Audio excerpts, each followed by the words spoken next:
بسم اللہ الرحمن الرحیم۔ السلام علیکم ناظرین، آپ کو بتاتے چلیں کہ 4 بھارتی ہاکی پلیئر کار حادثے میں ہلاک۔ جی ہاں ناظرین، بھارتی ریاست مدھیہ پردیش میں ٹریفک حادثے میں بھارت کے 4 قومی سطح کے ہاکی پلیئر ہلاک اور 3 زخمی ہو گئے۔ بھارتی میڈیا رپورٹس کے مطابق حادثہ پیر کی صبح بھوپال کے جنوب میں 70 کلومیٹر دور ضلع ہونسنگ آباد میں اس وقت پیش آیا جب کھلاڑی ایک ٹورنامنٹ کا سیمی فائنل کھیلنے کے لیے جا رہے تھے کہ مخالف سمت سے آنے والی جیپ کو بچاتے ہوئے ان کی کار بے قابو ہو کر ایک درخت سے جا ٹکرائی۔ تصادم اس قدر شدید تھا کہ 4 کھلاڑی موقع پر ہی دم توڑ گئے۔ لاشوں اور زخمیوں کو ہونسنگ آباد کے پرائیویٹ ہسپتال منتقل کیا گیا۔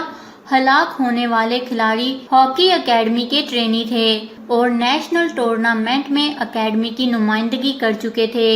ہونسنگ آباد کے سپرنٹینڈنٹ آف پولیس کا کہنا ہے کہ بظاہر حادثہ لاپرواہی کے ساتھ ڈرائیونگ کا نتیجہ لگتا ہے۔ حادثے کے وقت کار ہائی سپیڈ پر تھی۔ مدھیہ پردیش کے اسپورٹس ڈائریکٹر کا کہنا ہے کہ ٹورنامنٹ کے دوران تمام کھلاڑی ہونسنگ آباد ہی میں قیام پذیر تھے۔ اتوار کو ایک کھلاڑی آدریش کے والدین نے کوچ سے درخواست کی تھی کہ اسے سالگرہ کی تقریب میں شرکت کے لیے اتارسی آنے کی اجازت دی جائے۔ دونوں اضلاع کے درمیان فاصلہ صرف 18 کلومیٹر ہے، لہٰذا کوچ نے اس شرط پر اجازت دے دی کہ واپسی کے وقت رات میں سفر نہیں کریں گے۔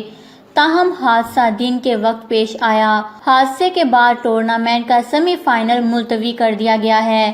اس خبر کو لے کر اپنے قیمتی رائے کا اظہار نیچے کمنٹس میں ضرور کریے گا۔ ہمارے چینل کو سبسکرائب کریں، آپ کو لیٹسٹ اپڈیٹس ملتی رہیں گی۔